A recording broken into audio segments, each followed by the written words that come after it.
Құрметті тыңдармандар, бұл Тілек подкаст каналы дін, ғылым, дәстүр форматында ашылған.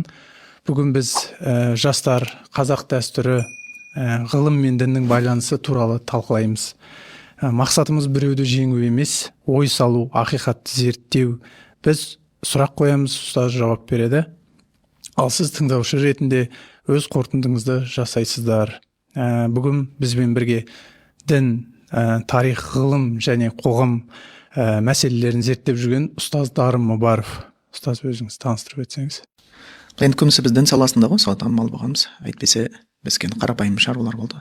Мектепте мұғалімдік қызмет, имамдық қызмет, одан кейін халықаралық қайырымдылық қор болған Халиф Алтай фонды. Сода біраз жыл жұмыс істедік. Ал енді қазір енді жай ғана медиатор ретінде, осы дінтанушы ретінде танып қалдық. Бір артық ештеңкеміз жоқ. Қазір көптен бері қоғамда талқыланып жүрген күрделі сұрақтарға бүгін нақты дәлелді жауап іздейміз. Ұстаз, тағы да қош келдіңіз. Онда бірінші сұрақтан бастайық. Дін қашан пайда болды?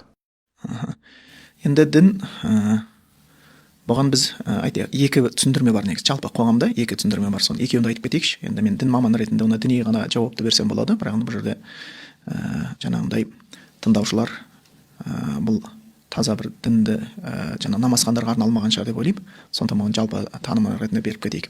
Бұған екі түсіндірме бар. Біріншісі кәдімгі былай зайырлы қоғамның деп айтсақ болады, болмаса дінді толық мойындамайтын көзқарастағы кісілердің түсіндірмелері, оны ғылыми түсіндірме деп қояды дінге, одан кейін діни түсіндірме деп айтады.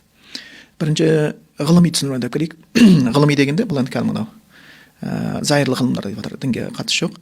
Олардың ұғымдар бойынша дін ол кейін пайда болған. Адам өмірінде кейін пайда болған деп есептейді. Олар тіпті өздерінің кітаптарына, мына кеңес өкіметінде, біз енді сол кеңес өкіметінде сәл өмір сүрген екен, сол кезде кітаптарының әдебиетінен біраз мағлұматтар алып қалған едік. Кеңес өкіметі өзі атеизм үстіне құрылған, яғни Құдайды мойындамау деген сияқты. Құдайды жоққа шығару, олар енді кәдімгі дүние ғылымның қатты мән берген. Сонда олардың түсініктері бойынша мынау адамды неден шықты деп есептейді? Олар енді жануардан шықты дейді ғой, маймылдан шықты деп есептейді олардың. Жаңа дарвинизм теориясы бойынша бәріміз оны мектепте оқыдық. Қазір де сондай шығар деп ойлаймын. Енді біздің кезімізде қатты өзгеріс болған жоқ. Біздер сол өткен кезімізде жаңағы маймылдар қалай болғанын, енді маймылға дейін өзінің этаптары бар. Одан кейін маймыл болғаннан кейін, одан кейін барғанға питекантроп, синантроп деген сияқты, неандерталец деген сияқты осындай атаулармен келеді. Олар не деп істейді? Осы адамның дейді әлі жануар кейпінен толық ажырамаған тұстарында қоғамда дін болған жоқ дейді. Яғни жануар кейпінде болған кезде олардың айту бойынша. Осы жерде олар бәрі бір ауыздан келіседі. Олардың ұғымдары бойынша енді. Одан кейін адам кейпін ала бастаған кезде, олар қоғамдасып өмір сүру деген кезде дін сол кезде пайда болды дейді. Және олардың түсіндірмесі бойынша діннің бір аспаннан түсті деген негізі жоқ дейді. Дін өзі сол адамдар қоғамдасып өмір сүргеннен кейін араларында байланыстарға байланысты, одан кейін жаңағы табиғи құбылыстарды түсінбеуге байланысты, найзағай бар, жердің сілкінгені бар, судың тасқаны бар деген сияқты, желдің қатты тұрғаны бар. Осыларға байланысты өздерінше түсіндірме беріп, аспанның құдайы, жердің құдайы деген нәрсе пайда болды деп олар түсіндірме беруге тырысады ол жерде. Яғни адам әлі маймыл санатынан шықпаған кезде дін болмады дейді. Жануарларда дін көрінбейтін сияқты. Ал енді адам санаты келген кезде сол кезде алғаш діннің негіздері қалыптасты дейді.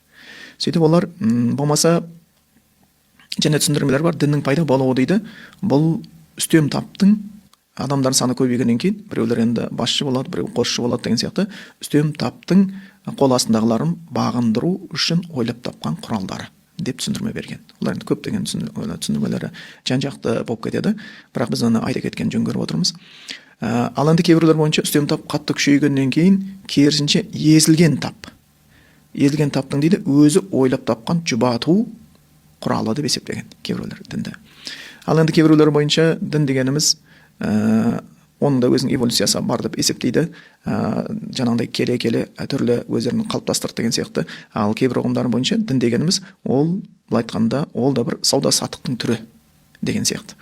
Адамдар енді әр нәрсені сауда салады. Біз көбінесе заттарды, ұнды, бидайды, тасты, кірпішті, киімді, алтынды, күмісті деген сияқты. Сол сияқты адамдардың сезімдерін саудаға салғандардың ойлап тапқан тәсілі деп есептейді. Адамның қорқынышы, адамның үрейі, махаббаты деген сияқты соны өздерінше бір арнаға салып, сол арқылы олар өзінше ұйым құрып, сонымен ақша табу көздерін айналдырған дейді. Бұл жаңағы кеңес өкіметіндегі Құдайды мойындамайтын адамдардың берген түсіндірмесі. дін қайда болды дегенге алып келетін болатын болсақ, онда олардың ұғымында дін аспаннан түспеген, дін адамдар айтқанда маймыл санатынан адам санатына өткен кезеңде түрлі қоғамдық жаңағы жағдайларға байланысты туындаған ұғым деп есептейді.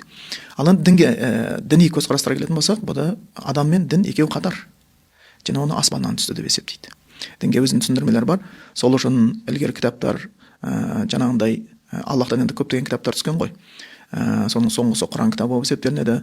Ілгерге түскен Інжіл кітабына қарайтын болсақ та, жаңа Иса пайғамбарға берілген, болмаса Таурат кітаптарына қарайтын болсақ, ол негіздерге қарайтын болсақ, Мұса пайғамбарға берілген, болмаса біздің пайғамбарымыз саллаллаху алейхи вассалам оған берген Құран кітабына қарайтын болсақ, дін сонау адаммен бірге келе жатыр. Жер бетіндегі ең бірінші адам, бұл адам маймыл болған жоқ. Маймыл өз алдына жануар күйінде болды, ал адам ол адам күйінде әуел бастан жаратылған. Сол адам жерге түскен кезде сол дінімен бірге түскен дейді. Оған байланысты Құранда өзі аяттар бар. Құлна биту минха жамиа. Аллах адам ата енді Хауамен жәннатта өмір сүрген, өзінің оқиғасы бар ғой. Қатты созу қатты қажет емес деп ойлаймын.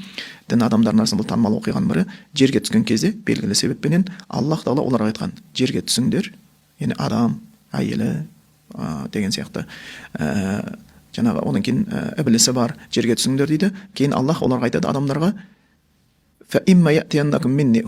менен сендерге бір тура жол көрсететін нәрсе келеді дейді. Яғни дін ол аспаннан Аллахтан келген деп есептелінеді. Кімде-кім сол менен келген дінмен ұстанған болатын болса, ода қорқыныш болмайды, ол уайымға түспейді, нәтиже түбі жақсы болады дейді. Сондықтан бұл жерде дінге байланысты екі түсіндірме болып тұр. Біреусі кәдімгі атеистік, материалистік көзқарастағылардың түсіндірмесі, олар дін жер бетінде пайда болған, және кейін пайда болған, және оның эволюциясы болып, сол дамый келіп, осындай күрделі діндер, ислам діні, христиан діні, буддизм діні пайда болды деп есептейді. Ал енді діни көзқарастарға болатын болсақ, соның ішінде ислам, христиан, жаңағы яхуди діндер бойынша олардың пікірлері бір. Дін Алладан келді, және ол адам атамен бірге біте қайнасып келе жатқан ажырамайтын нәрсе деп есептейді. Енді екінші сұраққа келетін болсақ, адамзат баласының дінсіз өмір сүрген кезеңі болған ба? Жоғарыда айтқанымыз сияқты, өзі енді жаңа діни нәрсемен айттық қой, адам дінсіз өмір сүрмеген деп айтып отырмыз. Өйткені адам жаратылысының өзінде ар жағында фитрасы деп қойды, бұл шариғатта жаратылысының өзінде Аллахқа сену деген бір сезімдер бар.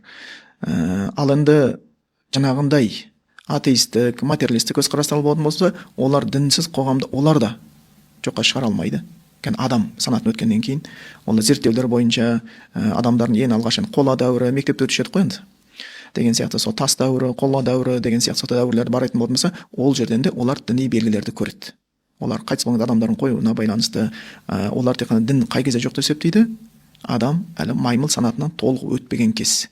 Сол кезде ғана дін жоқ деп айта алады олар. Мысалы, тағы бір сұрақ, діндер неге бөлініп кеткен? Мысалы, буддизм, христианизм, мұсылман. Өзі бұның діннің бөліну себептері, ол уақыт өте келе кез келген нәрсе бір жаңалап отырмаған болса ұмытылады ғой. Дін негізі, егер шарғи көзбен қарасақ, өзі бір ғана нәрсе болған, және талабы маңызды, бірақ күрделі емес. Қарапайым адамға түсінікті талаптар болған, ол бір Аллаға сыйыну, бір ғана жаратушы бар, мына жаратылыстың деген сияқты, мына өмір уақытша, ақыреттің мәңгілік деген сияқты, сенің істеген жақсылықтарыңда алдынан шығады, жамандықтарында есеп беру керек болып қалады деген сияқты, осындай қарапайым ұғымдарға, Алладан түскен кітаптарға, пайғамбарларға негізделген. Кейін адамдар осы қарапайым негіздерден уақыт өте келе ауытқиды. Дін одан кейін ең бірінші діннің тармақталуы бұл Нұх пайғамбардың кезіне барып тіріледі дейді. Нұх пайғамбардың кезіне барып тіріледі дейді. Оған дейін дінде адамдарда қателіктер болған, күнәлар болған. Енді адам атаның екі баласының бір баласына жаңағыдай қол жұмсап қоюы, өлтіріп қоюы, ол да бір күнәнің қатарына жатады, ауыр күнәлардың қатарына, бірақ дінде тармақталу болмаған. Оған байланысты Құран аяттарын қарасақ та солай келеді. Канан-насу умматан вахидатан фабаасаллаху набийин ва мубашширин ва мунзирин деген мағынада аяттар келеді. Адамдардың бәрі бір үммет болған еді, бір дінде болған деп келеді. Бір тәфсірде фахталафу, одан кейін таласа бастады дейді. Басында бір құдайға сыйыну діні болған, басқа ешбір дін болмаған. Ол бір құдайға сыйыну діні, енді біздің тілімізде ол ислам деп аталады. Бойсыну деген мағынаны білдіреді ғой. Бір ғана Аллахқа сыйыну діні болған. Сөйткенде одан кейін ең бірінші таламақты алу, Аллахтың қатарында өзге нәрсеге сыйыну, бұл Нұх пайғамбардың қауымында пайда болған. және ең бірінші тармақталу неден басталады? Өмірден өткен ізгі адамдардың, былай айтқанда әулиелерге ортаға делдал қылудан басталады. Соларға сыюдан басталған. Ол жайында Құранда нақты аяттар келеді, пайғамбарымыздан хадистер келеді. Уат, Суақ, Яғус, Яуқ, Насыр деген қауымның кезінде өмір сүрген адамдар болған. Бұлар енді жақсы кісілер болған. Қоғамға пайдасы тиген, дінге пайдасы тиген, адамдарға ақыл кеңес беруші, татулыққа шақырушы, төрелік қылушы, дауларды шешуші деген сияқты олардың бойында бір тазалық, тақуалық деген керемет қасиеттер болған. Бірақ адам баласына жазған нәрсе өмірден қайту. Олар қайтыс болғаннан кейін осы жерде шайтан пайдаланды дейді адамдардың санасын. Өйткені бұлар кеткеннен кейін шайтан бірден келе қойған жоқ, оның өзінің айласы болды дейді. Алғашқы уақыттарда мына ұрпақ ұмытып қалмасын, бұларға ескерткіш соғу керек ата бабаларыңа. Уат, Суақ, Яғус, Яуқ деген кісілерге, жаңа 5 Насыр деген кісілерге бұлар әулие, бұл жай адамдар емес, бұл текті адамдар, бұлар тұлғалар, тарих болады, жастар ұмытпау керек деп тек қана ескерткіш соғуды бұйырады. Ол тарих болып тұрады ол кезде. Кейін біраз уақыт өткеннен кейін, жаңағы діни хабарда келген сияқты, Абдулла ибн Аббас атты сахаба жеткізеді, пайғамбарымыздың бір жағынан туысы да болып келеді. Фаламма нусихатил айн аубидат дейді. Адамдар бір Аллаға сыйыну туралы ілімді, пайғамбарлардың өсиеттерін ұмытқан кезде дейді, осы кісілерге сыйыну басталып кетті дейді. Одан кейін келіп айтады, сендер күнәһарсыңдар, сендер жай адамсыңдар, сендер Құдайға тікелей жете алмайсыңдар, сендерге Құдайға жету үшін сендер ортаға делдал керек. Міне мына әулиелер сендерге жеткізеді. Міне осылар сендердің мұң-мұқтаждарыңды айтады деген сияқты осы ұғымдарды кіргізіп, содан жаңағы сыйыну басталған дейді. Сонда жаңағы бұл діннің бір тармақталу себептерінің бір өзі діни көзқараста. Енді жаңағы енді қоғам болғаннан кейін біз енді кеңес өкіметінен өттік, одан кейін егемендігімізді алдық деген сияқты. Онда біраз жыл болды ғой, кеңес өкіметі аз болған жоқ, ол да бір 70 жыл болған. Атеизмнің ол жақта кәдімгі ғылыми атеизм негіздерін қалаған. Сондықтан қазір де байқаймын, көптеген нәрсе соның несінен қатты алыстап шеңберіне кетпеген сияқты. Өйткені ғылымда өзінше дінге түсіндірме бергісі келген. Ал олардағы түсіндірме бойынша діннің бөлінуі ол адамдардың жаңағыдай басында жануар кейпінде болды, одан кейін адам болды, одан кейін ру болып өмір сүрді, тайпа болып өмір сүрді, одан кейін жаңағыдай бөліне бастады. Бөлінген кезде әр нәрсені өздерінше түсіндірме берді. Біреу тасқа табынды, біреу күнге табынды, біреу айға табынды, біреу аспандағы найзағайды көріп соған бір құдайлық сипат берді, біреу теңізде жүргенде жаңағы теңіздің толқығанын, тасығанын көріп, ай Құдай ренжіп жатыр ма деп құрбан беру керек шығар деген сондай ұғымдар пайда болды. Өмірден кеткен ата бабаларын көмгеннен кейін басына жаңа мазар соғып соған табыну пайда болды деген сияқты және де саяси нәрселер болды дейді. Жаңағы айтып отырық қой, үстем таптың батқанды жаңағы астындағы тапты басқару үшін ойланған құралы болды дейді. Біреу ақша тауып болды деп сөйтіп келеді. Осының бәрі діннің бөлуін алып келді деп есептейді. Сосын қазір қоғамда мысалы көп талқыланып жатқан мына ғылым Құдайдың бар екенін дәлелдей ме дейді. Ғылым дегенде нені айтып жатыр ғой, қазір заманымыздағы физика, химия, математика, астрономия, биология, осылар енді бұл дүние ғылымдардың қатарына жатады. Енді қазір ғылым жылдан жылға технология дамығаннан кейін адам мүмкіншіліктерді кең етек алып тереңдетіп жатырмыз ғой, ДНК-ға дейін түсіп жатырмыз деген сияқты. Эмбриология өз алдына ғылымдар болып қалыптасты дегендей. Бұлар кеңес өкіметінің тұсында әліге дейін сондай ұғымда бар, бір қате ұғым пайда болды да. Үлкен бір қателік бар. Сол қате ұғымнан адамдар ажырай алмай жатыр. Ол қандай? Адамдардың көпшілігі ойлайды, дін және ғылым екі бөлек дүние деп ойлайды. Және екі бөлек дүние деп ойласа мейлі ғой, бірақ онымен де шектелмейді. Және одан да үлкен өрескел қателікке түседі. Дін мен ғылым екеуі бір-біріне бәсекедегі дүние деп ойлайды. Бәсекелесуші. Дін де өзіменен, ғылым да өз алдына тармақ болып, бірімен бәсекедегі тұрған дүние деп ойлайды. Сөйтіп осы ұғымменен көбісі дінді толық түсіне алмай қалады. Шындап келгенде ғылым, дүние ғылымы дінмен бәсекелесуші емес. Дінмен бәсекелесуші емес. Ал енді ғылымның өзіне келетін болса, ол Құдайдың бар екенін дәлелдеді ма, жоқ екенін дәлелдеді ма? Екеуіне де дәлел келтірген жоқ. Өйткені біз ғылым ол қанша біздің тұрмысымызды жеңілдетіп, қанша технологиямызды жеңілдетіп, қанша бір сондай ем құралдарын ойлап табуымызға, аспан зерттеуге, теңіз зерттеуімізге, жер зерттеуімізге көмектескенмен бір нәрсе естен шығаруымыз керек. Ғылым ол тек қана жаратылысты зерттеуге күші жетеді. Аспан, жер, былай айтқанда көзге көрініп тұрған нәрселерге зерттеуге күші жетеді. Ал енді бір нәрселер бар, ғылым оған расында күші жетпейді оған. Оған жаңа физика, химия деген мамандықтар көмектесе алмайтын жерлер бар. Сол үшін кеңес өкіметінде мынау енді айтық қой, көбінесе атеистік пікірді ұстау бір сен парасатты сондай болып көрінетін болған. Сондықтан көп адамдар мынандай ұғым пайда болды да, я человек атеист деген сияқты ұғымды айтқысы келді. Сондағысы мен оқыған адаммын деп көрсеткісі келді. Діннің қараңғылығымен уланған жоқпын деген сияқты. Бірақ сөйткеннің өзінде біз білеміз, ғылымды да дінді де қатар ұстаған үлкен тұлғалар болған. Ары қарай баратын болсақ, біздің өзіміздің жерімізге Мауран Нахр деп қояды ғой, мынау Сардара мен Амударияның территориясына жерлерде ислам діні тарағаннан кейін де біз көріп отырмыз, Аль-Фараби болсын, Ибн Сина болсын, Баласоғын болатын болсын, кейінгілерін алатын болсақ, жаңағы Ньютондар болсын, Ломоностар болсын, бұлардың құдайды бар деп мойындаулары дүние ғылымдарын зерттеуге ешқандай кедергі туғызбады. Тіпті кеңес өкіметінің өзінде де кім деген Лука Крымский деген кісі болған, танымал, енді ол хирург, өте хирург кісі болған. Енді оның өзін орыстар оны тіпті ең соңында дәріптеп әулиелердің қатарына қосқан. Өйткені ол кісі дінді қатар алып жүрген, өзі үлкен хирург болған, басқа операция жасайтын болған. Енді ол кезде ол үлкен мамандықта. Сонда сол кісі бір істі болып қолға түскен кезде тергеу барысында оған сұрақ қойған екен да, сіз ғалым адамсыз ғой, Құдайға неге сеніп жүрсіз деп айтқан екен да. Өйткені ол ғалым адам, ол түсініп отыр да, екеуі бір-біріне бәсеке емес екен, дін мен ғылымның.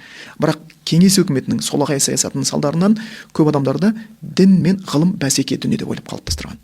Әлі де содан ажырай алмайды. Сол үшін кей кезде осы бір қате пікірге түскендер ішінде жастардың арасында не керек, ол намаз оқығаннан бізге қандай пайда бар, оразадан бізге қандай пайда бар, мешіт деген не пайда, одан да завод соқпаймыз ба, ғылым дамытпаймыз ба деп ойлайды. Бірақ олар түсінбей жатыр, ол ескі сарынмен келе жатқандықтарын. Мешіттің тұрғаны, болмаса біреудің намаз оққаны ғылымды ешқандай тоспайды. Ол ғылым өзін жалғастыра береді. Сол үшін қазір не деп айтамын сонда? Бұл ғылым, дүние ғылымын алып келейікші. Дүние ғылымы ол нақты Құдайды жоқ деп айта алмайды. Оған дәлелдері жоқ. Міне осындай таптық. Олардың келтіретін көптеген нәрсесі Құдай жоқ деуге дәлел емес. Гипотезалар бар, теориялар бар. Мына әлемнің пайда болуына олардың түсіндірулері келеді. Материалистер материядан негіздеп есептеген, содан пайда болды дейді. Бірақ материяның пайда алдын десе, оған жауап бере алмайды. Үлкен жарылыс деген сияқты, соңғы тарап жүрген деген сияқты, не жарылды, қайда жарылды, қашан жарылды десе, қайтадан жауапсыз болып қалады деген сияқты. Осындай кездейсоқтық деген сияқты. Кездейсоқтықта біздің ақылымыз оны қабылдамайтынын біледі. Жоқтан бар болды деп айта алмайды. Бардан бар болды десе, кім оны барды қайдан алдық деген сияқты өте көптеген сұрақтар туындайды. Ақылдың алдында жауап бере алмайтын. Сондықтан ғылым өзінше керді, шындап келгенде дүние ғылымы Құдайды жоқ деуге дәлел тапқан жоқ. Бірақ және ол бар деп те нақты фактілер айтқан жоқ. Енді оның өзінің бар деудің өзінің басқа тәсілдері бар ғой, ақылға байланысты. Сол үшін кей кезде дүние ғылыммен де терең, ол ілгергі замандар болсын, Ломонос, Ньютондар айтты, қазір біздің замандар болатын болсын, тіпті осындай терең ғылымдар зерттегендердің ішінде, ғылыммен айналысып отқандардың ішінде Құдайға сенетіндердің де бар екенін біз көреміз. Өйткені бұлар бәсеке дүние емес. Екеуі екі бөлек нәрсені зерттейді. Мысалына, дін Құдайдың барлығын қалай дәлелдейді? Енді дін келетін болсақ, дінде Құдайдың барлығына дәлел ретінде өте көп нәрселер бар. Ол бөлінеді.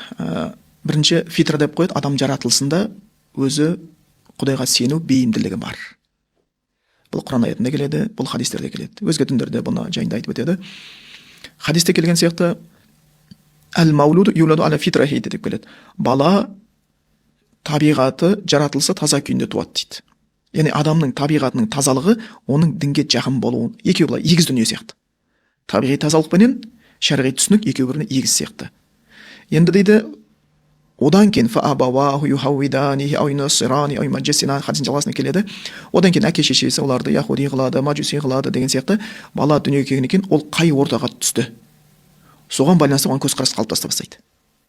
Егер ол бала дүниеге келген кезде мұсылман ортасына түскен болатын болса, ода мұсылманшылық көзқарас қалыптаса бастайды. Сол үшін мысалы кейбір елдерде, мұсылманшылық басым елдерде мұсылманшылық басым болып кете береді, өйткені отбасылар мұсылман, туған балалар соны әке шешесі істеген нәрсе. Енді христиан дін ұстанған жерлерде туғандар христиан дін ұстап кете береді деген сияқты. Ортаға түседі, сөйтіп бұл ұғымдар жаңағы соның адамдар жаңағы жалғастырып кете береді. Бірақ сол бұл бірінші дәлел, дінмен келетін болсақ, адам табиғатындағы нәрсе. Табиғатындағы нәрсе мынандай нәрсе ғой. Біз кісіміз қайтыс болған кезде, енді тірі кез айтайықшы, бір атеист көзқарас жүргенде, мен өзім дін саласында көп қызмет жасадым ғой, имамдық қызмет атқардым. Сол кезде бізде мына қоғамменен мынандай тұстармен жиі араластық. Кісі қайтыс болған кезеңдерде. Енді қазақта жаназа деп қояды. Қоғамда өмір сүргеннен кейін біз кәдімгі нақты атеист көзқараста болған кісілерді көрдік деген сияқты. Бірақ олар қайтыс болған кезде айналып келіп немен көміліп жатты? Шәрғи түрде көміліп жатты. Бәрі молда шақырады, бәрі кебіндейді, жуындырады деген сияқты. Ер кісілер болсын, әйел кісілер болсын деген сияқты. Енді олардың көбісін біз аты жөнмен білеміз, бірақ біз дін саласы болғаннан кейін олардың біреудің аты жөнін атауға бізге хақымыз жоқ. Өйткені олар кісінің абыройына нұқсан келтіруге болмайды ғой шариғатта. Әйел адам болатын болсын, сонда олар дінсіз өмір сүргенмен өлетін кезде дінмен кетіп бара жатыр да. Неге деген сұрақ туындайды. Өйткені біздің жаратылысымызда уже өлім бір арғы дүниенің былай айтқанда бітті деген сөз емес, жалғасатын нәрсе бар сияқты болып көрінеді. Осындай бір сезім бар. Осымен өліммен бәрі бітеді деп есептемейміз. Бітті, енді өлгеннен кейін не істеймін? Мен өлгеннен кейін денемді көп әуре молда шақырып өйтіп шығын болмаңдар, мен денемді зоопаркқа өткізіңдер, кішкене жануарларға пайдалы болсын деген сияқты қи болып түсіп қаларым дегендей, ондай айтпайды. Әке одан кейін кеткеннен кейін ол онымен шектелмейді. Жаназаменен өмірден өткеннен кейін көп адамдарды мен көрдім. Әкесі, жақын адамдары, шешесі, баласы өмірден кеткеннен кейін олар Құдайға іздеп қалады. Неге? Мына жақын адамдар кетті, ол жоқ болып кеткен жоқ. Ол басқа бір әлемде. Енді оған мен не жақсылық жасай аламын? Дұға жасай аламын ба деген сияқты осындай молдасыз өзі пайда болатын түсініктер бар. Бұл жаратылыс дейді. Болмаса, мынау айтады ғой енді, құлап келе жатқан ұшақтың ішінде құдайсыз адам болмайды дейді. Адам басына қатты қиындық түскен кезде де Құдайға жалбарыну осы нәрселер болып келеді. Бұл біздің жаратылыстағы Құдайды мойындаушылығымыз дейді. Екінші, ақылмен Құдайды табу. Құранда мысалға намазға, оразаға шақырған кезде жайдан жай намаз оқы, ораза ұста деп айта салмайды. Соның алдында сен намазға, оразаға келуіңе себепкер болатын нәрселерді көрсетеді. Абай атамыздың осы жерде бір керемет сөзі бар. Мынау Аллах тағала ол кісінің сөзінде келеді ғой, шексіз адамның ақылы шектеулі дейді. Шектеулі нәрсемен шексіз нәрсені өлшей алмаймыз дейді. Біз Аллах тағаланың барлығын дейді, оның өзінің білдіргенімен ғана тайнай аламыз дейді. Толықтанып кете алмаймыз дейді. Мүмкін емес дейді. Біз Аллахтың заты тұрмақ, хикметін өзі қамтып біткен жоқпыз дейді. Сол үшін дейді, осы білдірген тұсыменен білеміз. Аллах тағала өзінің бар екенін білдіретін тұстары бар. Мысалға, айтайықшы, біз қазір осы жерде отырмыз, қазір технология дамыды ғой. Біз Wi-Fi нарда бар десек, біз оны көзбен көрмейміз, бірақ бар екенін білеміз. Бірақ оны қалай білеміз Wi-Fi-ның бар екен? Телефонды қосып, оны әсер арқылы білеміз. Сол сияқты менің жаным бар дейтін болатын болсам, оны біздің еш уақытта көре алмаймыз. Біз енді ғылымда қанша тіпті кейбір жерлерде вне сфере науки деп қояды, душаны бар дейді, бірақ наука оны зерттей алмайды дейді. Оның салмағын, басқасын, түсін, иісін, оны бір таразға салып, болмаса басқа қылу деген сияқты ол мүмкін емес нәрсе болып тұр. Бірақ біз біліп тұрмыз, бірақ жанымыздың бар екенін қалай сеземіз? Біз сөйлегенімізге, түсінгенімізге, қимылдағанымызға байланысты. Болмаса ақылымыз, оны көре алмаймыз. Бірақ ақылымыз бізде бар ма, жоқ па, не? Біз оны сөз саптауымызға байланысты істеген тірлігімізге қарап, мына адам ақылды екен, мына адам ақымақ екен деген сияқты бір бағалар береміз. Яғни әсерлер арқылы білеміз. Сол сияқты көп ол көзге көрінбейтін жақсы көру, жеп көру, сағыныш, үміт деген сияқты осындай сезімдер бар. Бұлардың бәрін көзбен ұстап, қолмен көру мүмкін емес, көзбен көріп, қолмен ұстау мүмкін емес. Бірақ біз оның әсерлерінен сен біреуді жақсы көресің, оған тазар боласың. Сен біреуді жеп көресің, оны көрсең, сенің көңіл күйің түседі деген сияқты. Сен бір нәрсе үміт етесің, ол саған күш-қуат береді деген сияқты. Осындай нәрселерді көреміз әсеріне қарап. Сол сияқты Абай атамыз медресе оқығаннан кейін арабша сөздер қолданады өзінің кітабында. Сонда мынандай сөз айтқан, жаратушыны жаратылысына қарап танимыз дейді. Сонда біреусі біздің жаратылысымыздың өзі, екінші біздің ақылымыз, үшінші мына жаратылыстар. Сол үшін Құран аяттарында өте көп болған аяттар келеді. Инна фи халқис самауати вал арди ва ихтилафил лейли ван нахар ла аят ли улил албаб. Аспандар мен жердің жаратылысында, күн мен түннің ауысуында ақылы барлар үшін белгілері бар деген сияқты. Ва фи анфусихим афала тубсирун. Сендердің өздерің Құдайдың бар екеніне дәлелдесіңдер деген сияқты. Сендердің өздерің Құдайдың бар екеніне дәлелдесіңдер дейді. Болмаса Аллах тағала Құран аяттарында афала янзуруна илал ибили кайфа хулиқат. Адамдар түйеге қарамай ма қалай жаратылған? Ва илас самаи кайфа руфиат. Аспанға қарамай ма қалай көтерілген? Ва илал арди кайфа сутихат. Жерге қарамай ма қалай төселген адамға болып? Ва илал жибали кайфа нусут. Тауға қарамай ма қалай қазықтай қадалған деген сияқты. Осындай Аллах өзінің жаратылыстары арқылы өзінің бар екенін айтады. Одан кейін осыны айтқаннан кейін бар құлшылыққа шақырады. Өйткені кез келген Құран қарапайым түсіндіреді. Құран Құдайдың бар екенін күрделі түсіндірмейді. Жаңа генетика сияқты, эмбриология сияқты, мысалы генетика, эмбриология деген нәрсені цитология деп басқа жаңағы іштегі хромосомалар игрек деп бөлінеді десе, оны қарапайым адамға түсіну қиын ғой. Мысалға қарапайым адамға су десек, бәрі түсінетін сөз. H2O десек, бәрі түсінетін сөз емес. екі сутият агатам, бір отек атам деген оны оққандар түсінетін. Сол сияқты Құранның Құранда Құдайдың өзінің бар екенін түсіндіру өте қарапайым тәсілде келген. Күрделі емес. Жаратылыстар арқылы, адамның жаратылысы, аспанның жаратылысы, тіпті ішінде сезімдер айтылған, жұптар айтылған деген сияқты. Омен аятихи ан халақалакум мин анфусикум азважа, Аллахтың бар екенін белгілерінің біреусі сендерге жұп болсын деп әйел жаратып бергенбіз дейді. Кездейсоқ әлемде болмаса, кездейсоқ болатын болса, адамның шығуын өзі мүмкін емес нәрсе, бірақ адам шыққан екен оған жұп болатын, әйелдің шығуы деген және ол күрделеніп кетеді. Сондықтан осындай қарапайым болмаса, Аллах Тағала кей кезде нығметтер арқылы айтады. Өйткені біз мынандай нәрсеміз ғой. Өзімізге жасалған жақсылықтың қарсында алғыс білдіргіміз келетін қасиет бар адамда. Әке-шешемізді неге біз сыйлаймыз? Өйткені олар біз енді анамыз 10 ай бойы көтеріп, омыртқасы үзіліп, аязы күн айналып, боранды күн толған, тарқылсаған кейін тас емшегін жібітіп деген сияқты әкемізді неге сыйлаймыз? Өйткені ол арғы еді, арша борбайды, борша болып жүгіріп бізді бағам, қағам деп, кей кезде тәттісін бізге балам шайнап отырса, мен жайнап отырамын деген сияқты ұғымдармен жүргеннен кейін, осы сезімдердің бәрі біз ақылымыз толған кезде оларды сыйлау алып келеді. Әкеміздің былай күс-күс болған бізді бағамыз деп алақанын көргенде сүйгіміз келіп тұрады. Шешеміздің бізді былай айтқанда дүниесін төрт бөлген шешеміздің былай айтқанда әжім маңдайын иіскегіміз келіп тұрады. Бұның бәрі неге? Олардың бізге істеген жақсылығын қарсысында адам ретінде мен бір шүкірлігімді білдіруім керек қой деген нәрсе пайда болады да. Ал енді бір нәрселер бар, ол өте жоғары қымбат дүниелер. Аллах Тағала мына дүниені бір маймен көрсетіп қойды көзіміз, сүйекпен естіртіп қойды құлағымыз, тілмен дәмін сездіріп қойды деген сияқты, аяқпен жүргізді, қолмен ұстатты деген сияқты неше түрлі тағамдар қылды. Осының ума бикум миннем афаминаллах дейді. Қандай сенде нығмет болмасын, ол Құдайдан дейді. Осының қарсында адамда кәдімгі заңды сезім пайда болады. Аллах Тағала Құранда келген сияқты алам наджаллахум айнайн ва лисана ва шафатайн деген сияқты Аллах Тағала айтады ғой, біз сендерге екі көз берген жоқ па едік, екі ерін тіл берген жоқ па едік деген сияқты.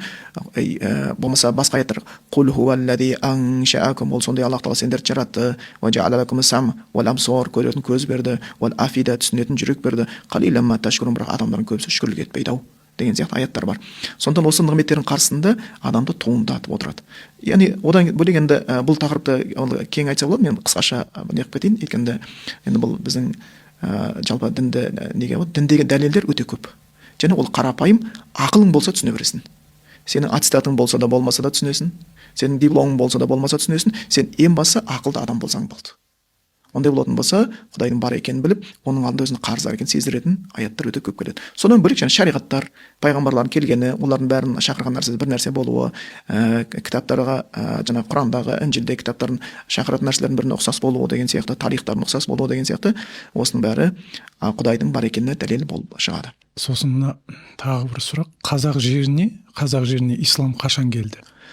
Енді қазақ жеріне исламның келуін айтып кетейік. Бірінші, ислам өзіне түсіндіре бере салайықшы. Біз айттық, көп адамдардың ұғымында ислам пайғамбар Мұхаммед Мұстафа саллаллаху алейхи вассаламмен тікелей байланысы бар деп ойлайды. 7 ғасырда пайда болды. Содан бері кең етек алып келе жатқан дін деп ойлайды. Бұл толық түсіндірме емес. Пайғамбарымыздың шақырғаннан кейін ол ислам деген осы атаумен таңылып кетті. Ислам, мұсылмандар деген сияқты ұғымдар. Бірақ ислам ол сонау Адам алейхиссаламнан бері келе жатқан дін.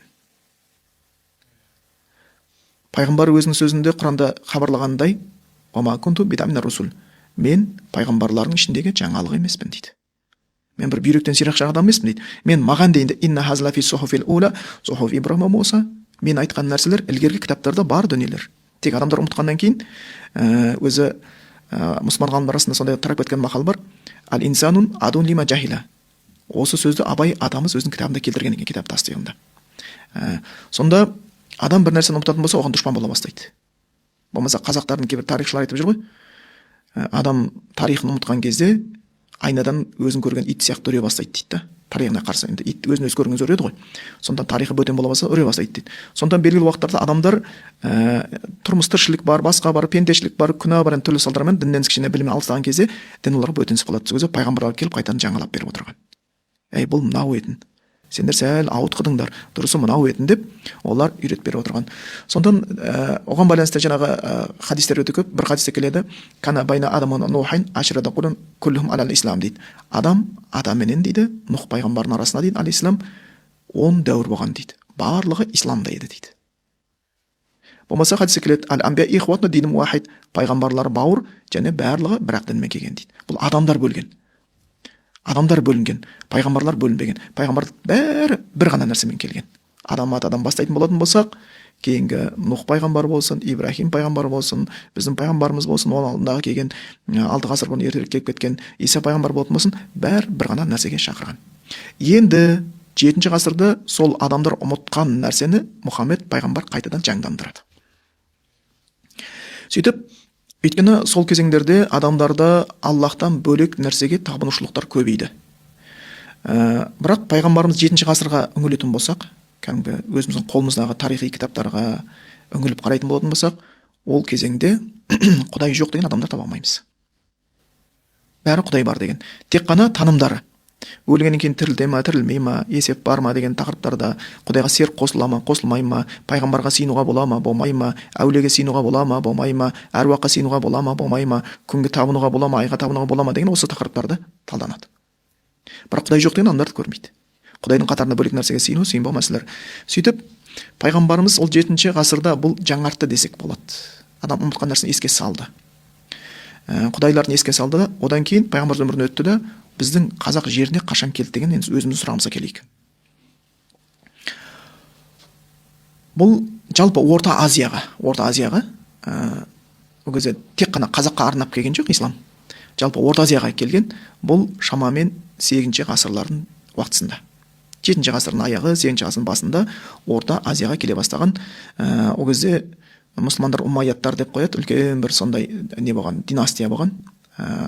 Айтқанда, солардың кезеңдерде олар Алланың дінін жан-жаққа жеткізуіміз керек дегенде, солар үшін Құтайба ибн Муслим деген кісі болған, қолбасшы, ол осы жақтарға оны таратуы керек болған. Сөйтіп сол жақтарды келе бастайды. Ол көне кітаптарда біздерде Мауранахр деп қояды. Енді тарихта біз өтеміз ғой, Мауранахр деген аудармасы, бұл негізі не сөзі? Арабтың сөзі. Ма бір ел, вараа артында, нахр өзенің артында жатқан ел дейді. Сырдария мен Амударияның артында жатқан елдер. Осы жерге дін, Алланың дінін жеткізу деген қағидалар болған. Соның негізгі жүргізушісі жаңа Құтайба ибн Муслим деген болған. Олар сол 7 ғасырдың аяғы, 8 ғасырдың басында Орта Азияға келе бастайды. Андан соның ішінде қазақтарға кіруіне келетін болатын болсақ, бір кәдімгідей діннің дендеп кірібін қарайтын болсақ, бұл 13 ғасырларға келеді. Ол жайлап тарады. Енді қазақ халқының өмір сүру несінде сәл өзгешелік болды. Біз енді кішкене көшпенді халық болдық, ауыз әдебиеті болды деген сияқты. Отырықшылық бізде қатты терең дамымады деген сияқты. Сонда бұл жерлерде келеді негізгі деректер көретін болсақ, онда 13 ғасырда шамаменен қазақ даласында, қазіргі қазақ даласында ислам діні іргетастарын қоя бастаған. Мына қазақ халқының ежелгі сенімі қандай болған? Ислам дініне келгенде дейміз ғой, емес? Соған байланысты. Енді Орта Азияға бұл жаңа 8 ғасырларда ислам діні келе бастаған болатын болса, қазақ халқы енді бір 13 ғасырда жаңағы ислам дінін өткен болса, онда оған дейін діні болмады ма деген заңды сұрақ туындайды. Қандай дін болды деген сияқты. Оларда кітаптарда айтылған. Кеңес өкіметінде осы дінді зерттеуші адамдар өзі кітаптарында бұны нақты айтып кеткен. Біздегі мынандай діндер болған. Зороастризм деген дін болған. Зороастризм деген болған. Одан бұл парсы халқына келгенде біздің жақта ол тараған. Азия халықтарының ішінде де. Зороастризм бұл не еді? Қазір енді ол бізде жоқ. Зороастризмге ұқсайтын қазір соңғы уақытта айтылып жүрген нәрсе бұл тәңіршілдік. Аздап ұқсайды. Әйтпесе тәңіршілдік тікелей былай неден табу қиын оны. Ол кейіннен келді, көптеген былай діндердің құрамасынан бастап, қазір кезде біреулер енді негізін қалап отыр. Нақты қолдарында кәдімгі негіз қазық қылып алатын қағидалар жоқ оларда. Зороастризм деген болған. Зороастризм дегеніміз не? Зороастризм дегеніміз олардың ұғымында олар Құдай жоқ демейді, бірақ олардың ұғымында бұл бір жамандық бар, және жақсылық бар дейді. Сосын мынау қоғамдағы болып жатқан көптеген нәрсеге 4 нәрсе әсер етеді дейді. Соған өте қатты 4 элемент адамның өміріне, басқасына әсер етеді дейді. Олар от, су, ауа және жел деген сияқты осында 4 элемент әсер етеді дейді. Осыған қатты акцент береді. Ол біздің жерімізде болған кезде, ол кездегі адамдар қазір мұсылманшылықтағы сияқты арулап жуып кебіндеп деген сияқты жаназасын шығару үдесі болған жоқ. Оларда өлген кісілерін таудың басына, бір орманның ішіне, бір арнайы жерлерге апарып тастайтын болған.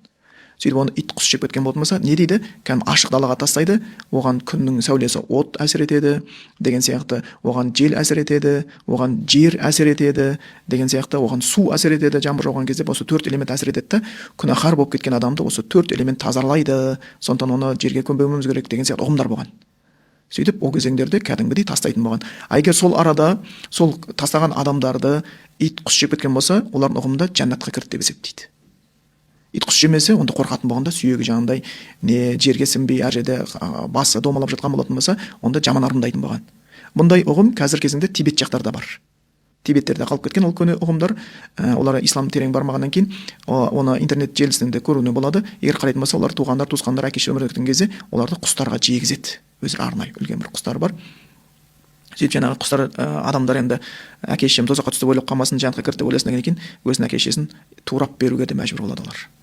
Бұл зарастризм. Енді бұл біздің жақта қазір былай айтқанда қалмады десек болады. Кейбір тәңіршілдер соның бір сәл-сәл нұсқаларын айтқысы келіп жатыр деген сияқты. Оның Индия жақтарда бар. Оларды әлі күнге солай көмеді. Сөйтті сол жерге былай айтқанда төбесіне қақтайды. Ана адам тастайды. Сөйтіп жаңа күн әсер етіп, жаңа жоғарыдағы 4 элемент дейміз ғой, су әсер етіп, жел әсер етіп, олар төменге түсіп, арғай кеткен кезде олар тазаланды күнән деп ойлайды. Бір дін зарастризм. Екінші дін болған бізде монохеистік дін болған. Ислам діні жаңағы етек алғанша, оның сәл өзгешелігі бар. Монохеист дін зарастризм мен христианның екеуінің бір қосындысына ұқсайды. Бұларда енді бізде монохеистік нанымның кейбір белгілерін көруге болады. Мына бізде ян ин деген белгілер бар ғой, бір жаңағыдай кей кезде бір единоборство бірге барған кезде бір қара түсті ақ түсті нәрсені бірін орап қойып қойған сияқты. Содан қалған бұл. Қытайлардың несінде бар, соның бір нелерінде. Олардың ұғымында оларда Құдай бар дейді, бірақ бұл өмір дейді, жақсылық пен жамандықтың күресі дейді. Адамның жеке басының өзінде де жақсылық бар, жамандық бар дейді. Енді сен жақсы адам болатын болсаң, жақсы жағына өтті, көмектес дейді. Жақсылықтың ар жағында жоғарысында тұрған Құдай дейді, жамандықтың ар жағында тұрған ол жаңағындай шайтан дейді. Енді оларында сол жаман күштер бар дейді. Сол тұр дейді. Сен мына жаққа өтіп, солармен күрес дейді. Бұларда осы бір монохеистік болған. Одан кейін біздің жерімізде шамандық болған. Шамандық. Бұл айтқанда бақсылық дейді. Қазақтар оны бақсылық деген болған. Олар кейінге дейін сәл етек алып келді де, соңғы кезде тоқтады. Абай атамыздың өлеңінде келетін сияқты, моласындай бақсының жалғыз қалдым тапшыным деген сөз бар. Өйткені ислам діні қазақ жеріне тарағаннан кейін бақсыларды мұсылман есептемегенде, олардың қабірлері мұсылмандармен қатар қойылмаған, әр жерде жеке-жеке қалып кететін болған. Сондықтан жалғыз қалдым тапшыным деп, соны немен теңеп атқан сол болады. Бақсылық дегеніміз не? Бақсылық бұл олардың ұғымында мына адамдар өлгеннен кейін оның рухтары кетіп қалмайды, жүреді. Көзімізге көрінбейді адамдардың әруақтары, бірақ біз олармен қатынасқа түсе алмаймыз. Енді арнайы бақсы бар. Ол өзінің бір ритуалдарын жасап, сол өлген жүрген әруақтармен байланысқа түсіп, болашақты айтып беріп, болмаса ауырғанды емдеп беріп деген сияқты сондай адамдар болады да, сөйтіп адамдар оған келетін болған. Сонда бақсылық дегеніміз өлген адамдардың әруақтарымен қатынасқа түсіп, тірі адамдардың арасында мәлімет беріп отыратын бір тұлға ретінде қарастырылған. Одан бөлек біздің ислам діні тарағанша бұл жерде христиан діні болған. Сол үшін егер тарихымызға қарайтын болсақ, мына Найман, Керей, Қыпшақ, Болгар, соның ішінде бұлар христиан дінін ұстаған рулар. Ал христиан дін бұл Алладан келген дін. Онда болатын болсақ, бұл рудағылардың бір сәл енді оларға берген мүмкіндігі, бұлар таза діннен таза дінге өткен халық сияқты болып тұр ғой. Алладан түскен дінді ұстанып, одан кейін Алладан түскен дінге арғай ілесіп кеткен халық сияқты болып тұр. Осы дінді ұстанғандар болған. Одан кейін ислам діні келді, бұлар бәрі жайлап сөгіліп, іргілеп, негізгісі сол жаңағы осы ислам діні етегін алды кеңес өкіметіне дейін. Кеңес өкіметінен өзінің бір недер болады оқиғалар. Сосын қазір көп айтып жатыр, мысалы, дін, ғылым мен технологияға қарсы ма? Жоғарыда айтып кеткен сияқты қате ұғым, әсіресе кеңес өкіметінде өте кең таралды. Осы қате ұғым көптеген адамдардың дұрыс шешім қабылдауына кедергі болып тұр. Олар ғылымды бөлек деп қарайды, дінді бөлек деп қарайды. Тіпті кейбір өзін зиялы деген есептейтін адамдардан мынандай сөздерді мен естігем. Сіз Құдайға сенесіз бе десе, жоқ, мен ғылымға сенемін дейді. Бұл осы қате ұғымнан туындаған нәрсе де.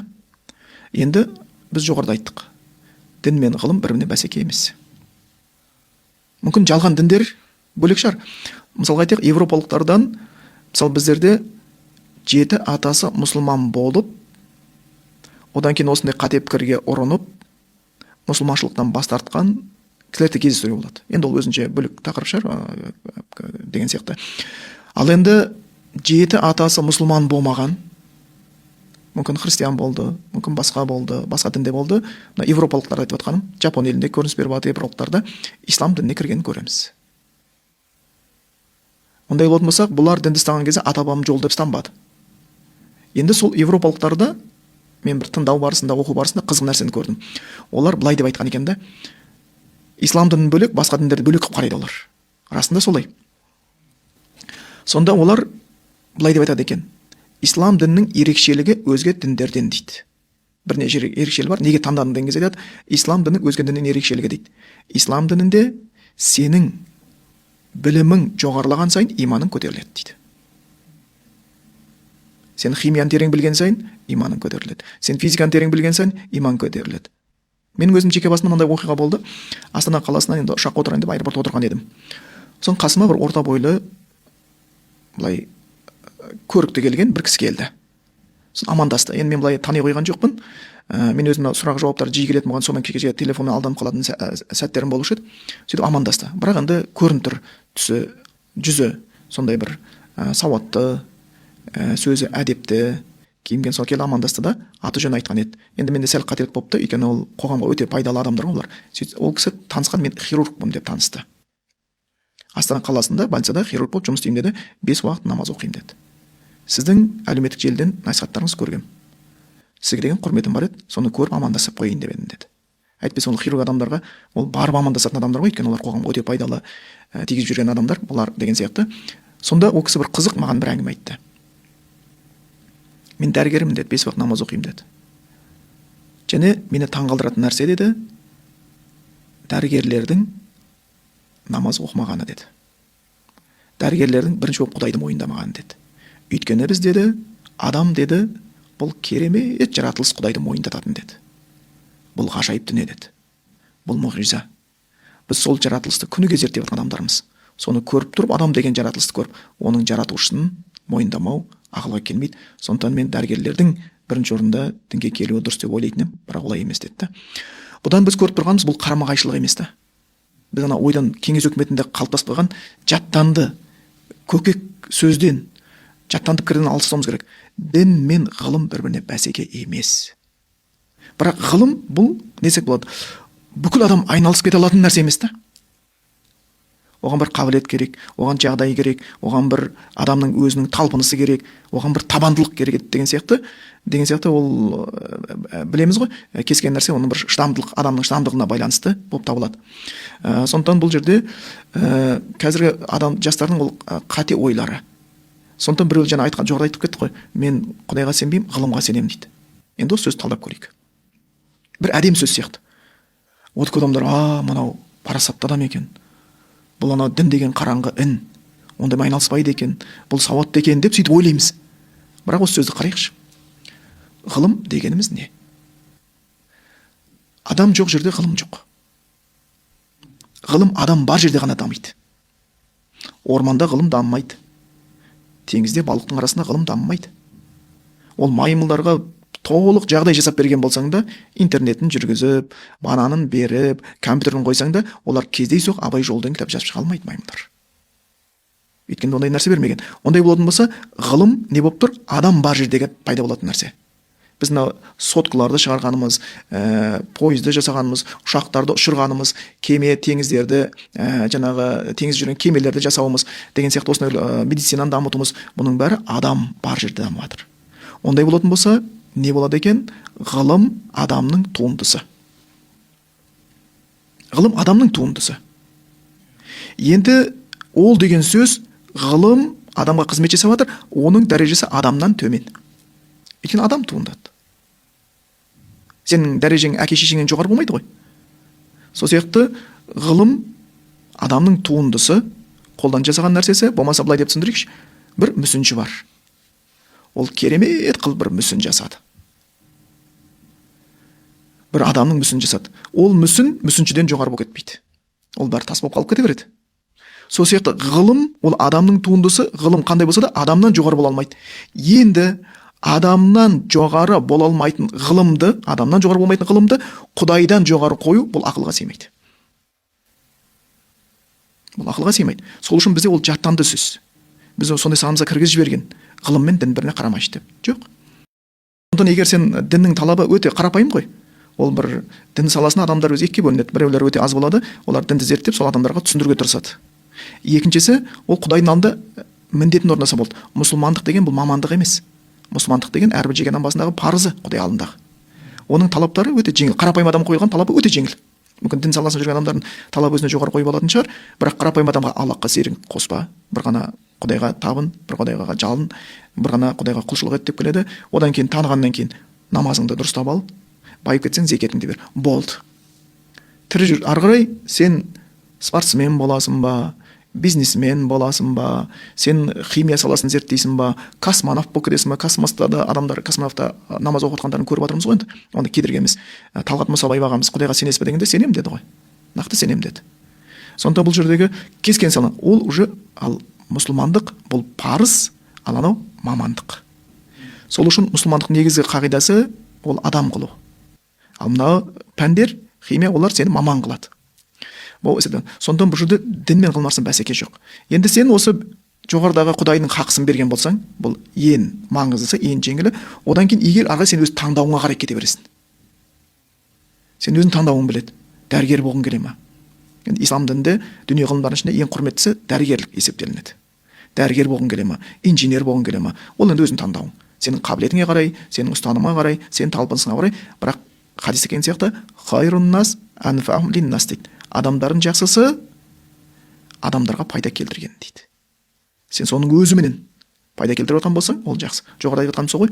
Жаңағы аэропортта кезген кезде, хирург адамды көрген кезде, мен танымай тұрмын ғой ол кісіні. Енді ол мені танымағаннан келіп жатыр. Әйтпесе оның қызметі өте жоғары, ол маған емес, мен оған барып сәлем берсем болар еді. Сосын мына қазір ғылым мен технологияға мысалы жастардың қызығушылығы неге аз? Және діннің оған әсері бар ма? Қазір кезде де бұл да осындай тенденция қалыптасып кеткен. Діннің себебінен жастар келмей жатыр деп ойлайды. Бұл бәрі мешітте отырып алыпты, сөйтіп сондай қылып отыр да. Мынандай нәрсе бар, біз оны да білуіміз керек. Жаңа жоғарыда айтып кеттік қой. Кеңес өкіметі ғылымды бөлек дүние, дінді бөлек дүние қарастырғысы келді, және екеуі бір-біріне бәсеке, қарама-қайшы дүние есептеді. Ғылым бар жерде дін жоқ деп олар ойлады. Бұл қараңғылық деп. Бұл қате. Бұл қате. Оған енді өзінше бөлек бір не түсіндірсе болады. Олардың көптеген қателіктеріне байланысты. Және екінші нәрсе бар. Бұл бірінші қате қоғам кірікте жүрген кезде мынандай нәрсе болады ғой. Мысалы айтайық, бізде калькулятор бар. Біз білеміз 2 қосу 2 десек 4 болатын. Бірақ калькуляторда өшпейтін бір сан бар. Ол кетпейді. 2 деген болмаса 1 деген бір сан өшпейді. Сол үшін мен 2 қосу 2 десем, ана өшпейтін санның салдарынан 5 болып шығып кете береді. Өшпей тұр да. Сол үшін біздің санамызда бір жалған пікірлер бар. Ғылым мен дін бір-біріне қарама-қайшы, сол бізге қате шешім шығарып алып келеді. Сенен 4 шықпайды.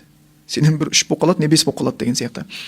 Сондай мутациялық ой туындатады. Сондай нәрседен біреусі соңғы 100 жылдықта исламофобиялық қағида бар. Исламмен шошыту. Бұл деген қиын бұл. Жағдайың Ауғанстандай болып кетеді, бұндай надандық болады екен, кеңес өкіметіне шыған кәдімгі керемет ел деген қызығып көрген Белое солнце пустыни деген өз кинолар болатын. Енді қазір жастардың көре білмеймін, біздің кезімізде ең бір былай айтқанда үлкен оны естуімізде жаңа космосқа ұшатын космонавтардың өздеріне көрсететін, ол жердің өзінде исламды бұрмалап көрсетілген. Адамдар шошыту үшін ислам жабайы, мына бір көз ашады деген сияқты. Осындай исламофобиялық пікірдің салдарынан көп адамдар ойлап жатыр, ғылым мен технологияның дамымауына кедергісі дін деп ойлап тұр, қателеседі. Діннің қатысы жоқ. Діннің қатысы жоқ. Сосын бұл жастар енді неге қызығушылық онда жоқ деп айтамыз. Енді бір айтқанда біреуді кінәлі қылу керек болып тұр ғой енді. Ғылым даму үшін ол мынандай бір факторлар керек. Ғылым даму ол оңай шаруа емес. Бірінші, жеке адамның қабілеті болады. Екінші, ол адам табандылығы болады. Бәрі ғалым болып кетпейді. Не істесең де бүкіл адамды физика қыла алмайсың, математика қыла алмайсың. Оған адамның өзі соған деген ыңғайы болу керек. Сосын таңдаған нәрсесіне қарай табандылығы болу керек. Мысалы айтайық, біздің кезімізде осы дүние ғылымдар ішінде көзге түсіп жүрген адамдардың кімдер айтсақ болады? Мысалы Илон Маскты айтсақ болады. Илон Маск аспанға бір спутникті ұшыру үшін, көтеру үшін, ол 10 спутникті құлатқан. Сәтсіздіктерден сәттілікке өткен адам. Бірақ әрбір спутник ол өте көп ақшадан тұрады. Бір спутник ұшты, бірақ құлаған 10 спутниктің ақшасы қайдан шықты? Егер ол тас кедей болатын болса, бұны дамыта алмайды ғой. Болса Жакив Кусто, француздың теңіз зерттеушісі. Оның ғылым зерттеп кетуіне себепкер болса, бірінші өзінің қызығушылығы теңіз әлеміне байланысты, екіншісі ол өте дәулетті адам болған. Өйткені теңіздің астына түсу үшін сен ана нелердің бәрін арнайы не деп айтамыз, суға түсетін киімдері, ол киім өте қымбат ол. Ол өте қымбат киімдер. Аспанға ұшатын скафандрлар, судың астына түсетін аквалангтардың киімдері, бұлар өте қымбат. Енді қайдан болады? Ондай болатын болса, ғылым даму үшін бірнеше факторлар. Бірінші, соған бейім жастар керек. Ол 40-тан біреу шығуы мүмкін.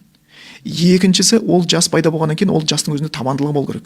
Үшінші, сол жастың сол табандылығына қарай көмектесетін не өзінің ақшасы болу керек, болмаса оған қомақты ақшасы бар адам демеулік жасау керек. Ол не мемлекеттің тарапынан болу керек. Сол үшін біздің кезеңдерде бұл енді жаңа спорт саласының бір кемісі батыр деп ойлап қалмаңыздар. Мысалға егер спорттан біреу ұтып келетін болса, олимпиададан ұтып келетін болса, онда елдің бәрі оны дәріптеп, көрсетіп, қарапайым адамдардың өзі қарсы алып, астына көлік мінгізеді. А бірақ математикадан, басқадан, медицина саласынан біреу шыққан болатын болса, қазір мен сұрайтын болсам, спортсмендердің атын жастар айтып беру мүмкін. Сен осындай күрестен осындай чемпионды білесің бе? Айтып беру мүмкін. Бокстан сен чемпионды айтып берші, айтып беру мүмкін. Олар. Деген сияқты конькиден айтып берші, айтып беру мүмкін. Ал енді сен маған Қазақстаннан медицина саласының бір профессорын айтып берші. Айта алмауы мүмкін. Яғни бұған діннің қатысы жоқ. Бұл біздің қоғам солай өмір сүріп жатыр. Өйткені оған деген ынталандыру, мотивация деген жоқ. Енді қызық болғанда мынандай нәрсе бар және. Жиі байқаймын әлеуметтік желіде қоғамдағы қандай да бір келеңсіздік болатын болса, бәріне молданы кінәлағысы келіп тұрады екен да. Молда уағыз айтыңыз, бұның керегіне тарих неге айтпайсың? Иә, молда дінді айту керек. А тарихты айтатындар қайда тарихшылар? Менің ойымша тарихшылардың саны молданың санынан көп. Молдаларда ешқандай бюджет отырған жоқ. Тарихшылар ол батқан мектеп болатын болса айлығын алып отыр, университет болса да айлығын алып отырған адамдар, бюджетте отырған адамдар. Онда тек қана айлық қана айта берместен, сен бір қоғам үшін молда сияқты тегін айт онда. Болмаса медицина болатын болса, молда қайда? Болмаса біреудің өлігін жерден қазбаса, молда қайда? Неге тоқтатпайсыңдар, жерден қазба емес деген сияқты. Ұрлық жасаса, молда қайда? Неге шариғат бойынша заң қолданбайсыңдар? Көшеге митингке шыққан болса, молда қайда? Патшаға айтатын молда қайда? Бәріне молданы апарып тықпақшы да. Бұның өзінің саласы ғой. Сен бар биолог айтып жатқан жоқсың ғой. Биолог қайдасың сен? Егер сенің ұғымыңда биолог адам, химик адам, физик адам жоғары тұратын болса молдадан, онда неге сен оны бүкіл салаға тықпайсың? Өйткені оның өзінің саласы бар. Молданың өзінің саласы бар. Сондықтан бұл жердегі екінші айтып отқанымыз қате ұғым, исламофобиялық ұғым. Ол жайында Құранда да келген, ілгері басында айтқан. Оларға дейді, жаңағы айтады, وَيَقُولُ مَتَى هَذَا الْوَعْدُ إِنْ كُنتُمْ صَادِقِينَ لَئِن لَمْ تَنْتَهُوا لَنَرْجُمَنَّكُمْ. Сендердің кешіріңнен дейді бізге көптеген бейнеттер келді, тыптың жөріп жатқан. Дін үйретушілер айтып жатыр ғой. Егер тоқтатпасаңдар, тас боран қыламыз дейді. Сонда олар айтады, «Қалу тоирукум маакум». Сендердің бақытсыздықтарың сендерге қатысты, бізге қатысы жоқ дейді. Адамдар өзінің қоғамдағы келеңсіздігін молдаға бар жама беруді қойымыз керек та. Ол біз сырттан, біздің өзіңнің жеке ойың болу керек. Сен бірінші тұлға болып қалыптас. Сол үшін жастардың арасындағы ғылымға деген неге қызығушылық аз дейтін болатын болсақ, біз неге қызықтырып жатырмыз деген сұрақ қойымыз керек өзімізге. Біз әншілікке қызықтыруымыз мүмкін. Біз блогерлікке қызықтыруымыз мүмкін. Мысалы жастардың мен естуімде TikTokта кәдімгі түн басталып таңға дейін отыратын жастар бар екен. 24 сағат отырады. Енді былай айтқанда солай отыратын бар. Онда бұлар қалай физик болады олар? Қалай химик болады? Қалай хирург болады олар? Қалай инженер болады ол жастар? Сол үшін оны молдаға апарып беріп тұрудың қажеті жоқ. Яғни бұл жерде ол басқаша нәрсе. Яғни ол көріну керек. Кәдімгі осы ғылым саласында жүрген адамдарды ол шығу керек, олар сөйлеу керек, қалай жеткендігін, қалай болған деген сияқты. Мысалға, менің досым бар, жақын досым. Баласы мектепте жүргеннің өзінде медицинамен өте қатты қызықты. Оқуға осы Мединусқа түсті. Шетелге барып түсті, тек қана бұл жақта емес. Әкесінде жұмысына баратын болсам, сөйтіп ол әлі бітірген жоқ, уже ана қабілеті жоғары болғаннан кейін жаңағы кісі намазға, бұлар отбасының бәрі намаз оқитын кісілер, әкесі шешесі баласын тәрбиелеген, оқуды оқып жүріп шетелде оған операция жасауға қатысуға рұқсат беріпті. Әлі студент, бірақ қабілеті өте жоғары да, өйткені ол мектеп жасынан қызығушылық бар, әкесі айтқан, бұл қызықтырған оны. Әкесі сөйткенде кабинетіне барсам, жай адамдар түсінбейді, мен түсініп отырмын да, үлкен сурет қойып қойған, батқанда болады, үстіне көк матаны жауып қойып, адамды кесіп атқан, операция жасап атқан. Енді қан көрініп тұр да. Бірақ көрген адамға ол ұнамайды ғой енді. Әкесінің үйіне отыр, өйткені ол баласының ісінің жемісін көріп тұр да. Ол оған өте қымбат сурет болып тұр. Жұмысында отырып, баласының операция жасап атқанын көріп қуанып отыр да, 5 уақыт намазда. Неге ол қалып кетпеді? Өйткені әкесі оған дұрыс тәрбие берді, әкесі оған баласының сол дәрежеге жету үшін ақшасын аямады, жұмсады.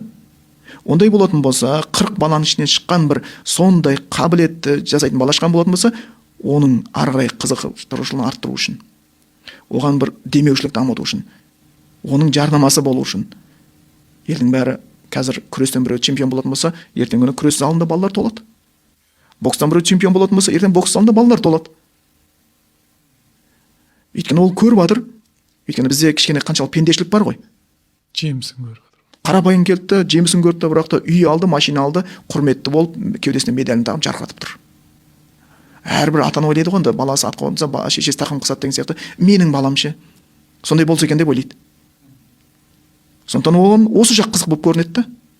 Ал енді сен биолог боласың, басқа боласың, бір айлыққа қарайсың, ақшаң жетпейді, үйтесің, денсаулығыңды құртасың, бұл деген үлкен табандылық талап етеді. Эйнштейнді көрсек, шашын таруға уақыт қалмай қалды да, олардың былай қарасаң. Шаш таруға уақыт таппай қалды да. Осындай болған кезде оның қасында мотивация беретін ол адамдар болу керек. Ол бөлек, ол діннің бұған қатысы жоқ. Сондықтан ол ұғымды алып тастауымыз керек. Сондықтан біздерге қоғамға кіргізген қате ұғымдар бар.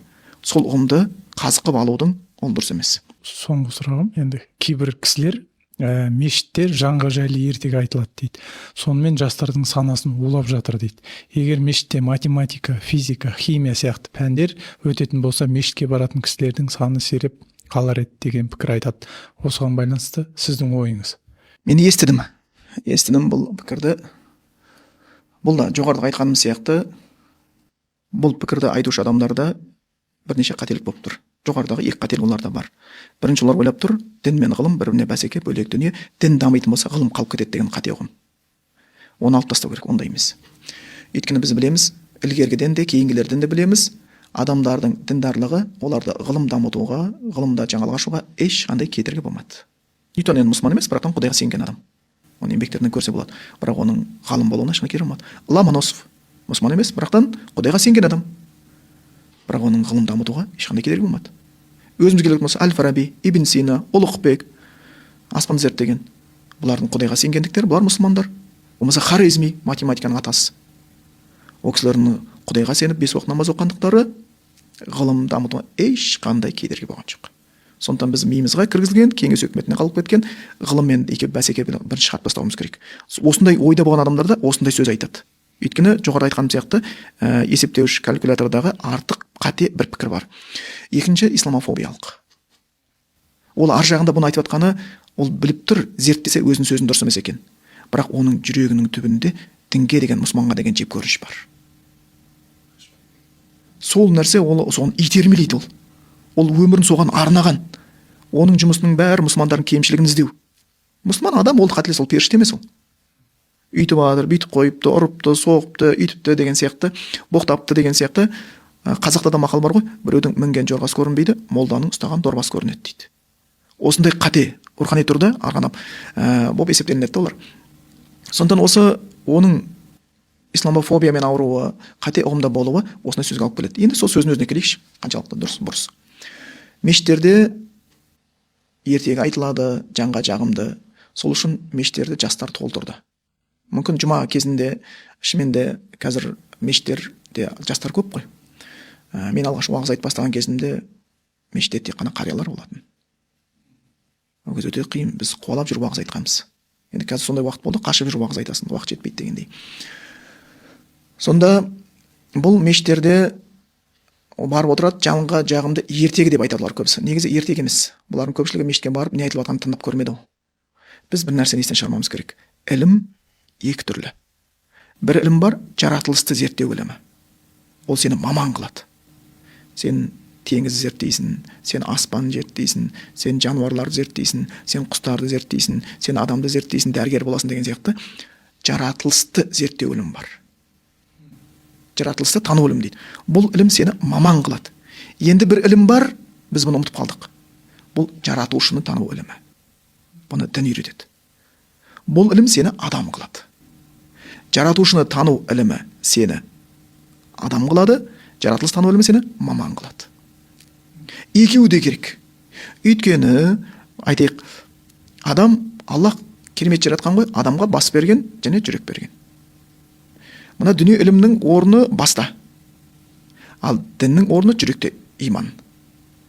Енді бір адамдар бар, бізге Құдай керегі жоқ деп айтатындар, бұлар тек қана жүрексіз баспен өмір сүргісі келетін адамдар да.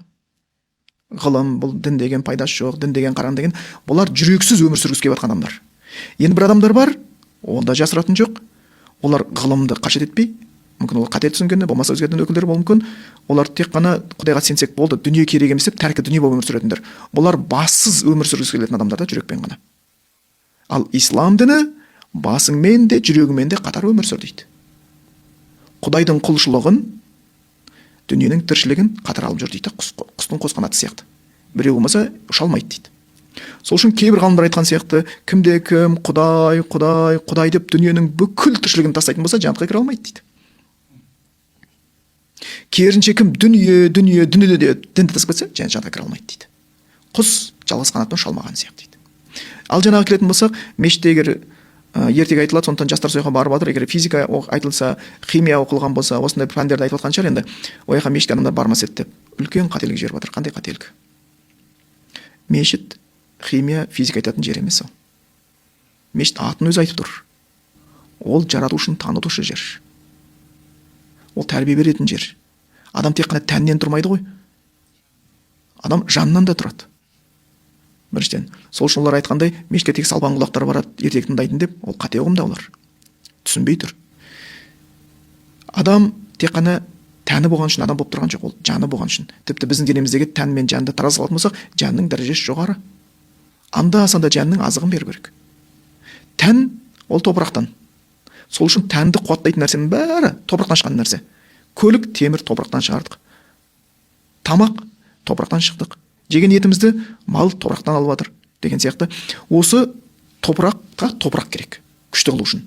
Сен бір жақсы өмір сүру үшін, денсаулығың жақсы болу үшін, медицина даму үшін топыраққа топырақ керек.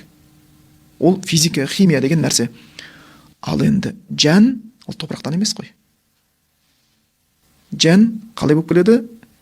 Фаянфу фихи рух, адам ананың құрсағынан шыққан кезде Аллах періште жіберіп жанды үрлейді, ол Аллахтан келген нәрсе. Тәннің азығын біз тауыппыз. Ал жанның азығын іздейтін кездері бар да. Адам жаны жұтайды. Ол тек қана мешіт емес. Мысалы, біз мына заманда өмір сүріп жатырмыз, мынандай нәрселер көреміз. Бір өте бір жоғарғы деңгейде түсірілген бір кинолар болуы мүмкін. Тарихи тұлғаларды көрсете ма, жоғалда бір көрсете ма, әскер адам көрсете ма, жоғалда бір ғылым адам көрсете ма, бір кино, бір тұлға, бір жаңағы өзінің бір кино түсірді деп айтайықшы. Сол киноларда мынандай кезеңдер болады да. Көбісі байқап көрсін. Сол тұлға болған адам қоғамнан шаршап, бір өзімен өзі болғысы келеді. Жаңғыз қағыс келеді да. Жан іздеп жатыр да. Сөйтеді жаңа қасындағы оқ қағар енді күзетшілер бар. Солар бір ешатта тұра тұрыңдаршы дейді. Әйелін де тастайды, баласын да тастайды, жібек төсегін де тастайды, алтын ашекейіне де қарамайды, қарауылына да ары тұра тұрыңдаршы дейді. Барып, жаңғыз өзі судың жағасына отырып суға қарап отырады. Болмаса аспан қарап, жұлдыз санап отырады. Ойланып. Өйткені бұны істемесе, ол арғайып жүр, біліп тұр, сынайын деп тұр. Неге? Өйткені жаны жұтап жатыр. Мешітке адамдар аптасына бір рет барып жатқаны, жанының азығын беру үшін барып жатыр. Ал физика, математика оның арнайы орындар бар. Университет бар, институт бар, мектеп бар. Сол жақтан тыңдайды керек адам. Мешіттен тыңдамайды. Болмаса қарапайым мысалы, бәріміз мектеп көрдік. Мектепке барған кезде жаңағы сыныптар жазып қояды. Мынау биология пәні. Мынау дене шынықтыру пәні болатын жер. Мынау қазақ тілі әдебиеті, қазақ тілі және әдебиеті болатын пән деген сияқты. Енді мен келіп, қазақ тілі өтіп жатқан мұғалімге келіп, неге сен математика өтпейсің? Мынадан не пайда? қазақ тілін қанша сен мықты сөйлесең де спутник аспанға ұшыра алмайсың ғой, неге сен де мынаны үйретпейсің деп айтсам, маған айтады ғой, ей, сен оны химия пәніне барып айт оны дейді да, сен есіктен шатасып кеттің бауырым дейді. Мына жерде біз әдебиет өтіп жатырмыз, біз мына арада жыраулардың жырын өтіп жатырмыз, біз қазақтың тілін өтіп жатырмыз. Сен әңгімеңді анау басқа кабинетке, физикаға барып айт. Неге спутник шығармаймыз, неге мына жақтан осынша шәкірт, 40 шәкіртті оқытып, неге бір маман шығармайсың, сен сояқ айт, балам шатасып кеттің деп мені айтады. Оның сөзі дұрыс. Енді сен келесің де мешітке келіп физика оқытып айтып айтасың да. Балам, ол ана жаққа барып айтасың оны. Оны университетке, институтқа барып айтасың. Сонда бұл айтқанда адамның өзінің жеке қарау керек, жан-жақты болу керек, кең болу керек. Бір саясынырға түсіп кетіп, исламофобиялықтан болып қалмау керек. Сол үшін бұл жердегі біздің айтып жатқан нәрсеміз, ол мешітті кінәлай бергеннен гөрі мешітке барып өзі тыңдап көрсе болады, ояқтан не айтылып жатқандарын көзбен көріп, құлақпен естіп деген сияқты. Ол жердегі рухани тәрбиеге арналған тақырыптар. Әр саланың өзіне тән сипаты бар. Философия өзінің бағыты бар. Әдебиет өзінің бағыты бар. Тіл өзінің бағыты бар. Химия өзінің бағыты бар, өзінің тәртібі бар. Сол сияқты психология өзінің бағыты, қағидасы бар. Сол сияқты бұл жерде дін бұның өзінің қағидасы бар. Оны мешітке біз алып барып, мешіттің ішінде онда неге космодром соқпаймыз деп оны айту ол ақылға сыймайды да. Ол бөлек мүлде. Мысалы мешіттің ішінде оны неге күрес өткізбейміз, ол дұрыс емес. Сонда мешіттің ол өзінің функциясы бар. Ол да қоғамға керек. Адам тәннен тұрды, жәннен тұрды. Ол жерде жанға керек нәрсе бар. Айтқанда біз зайырлы мемлекетте өмір сүргеннен кейін қызметтегі адамдар бар, басқалары бар деген сияқты. Кәдімгі мешіттің ішіне барған кезде мен өзім білемін ғой. Оның ішінде профессорлар отыр, салпаң құлақтар отырған жоқ. Ол қателеседі. Елдің бәрі намаз оқымайтын, жаңағындай намаз оқитын деген ұғым пайда болып қалды. Енді біз олай алалауға хақымыз жоқ. Бірақтан сен намаз оқығаның үшін ғылымнан алыстап қаласың деген қате пікірден алыстауымыз керек. Ал енді намаз оқымаған кезде елдің бәрі химия саласын, биологиясын игеріп кетіп жатқан жоқ қой.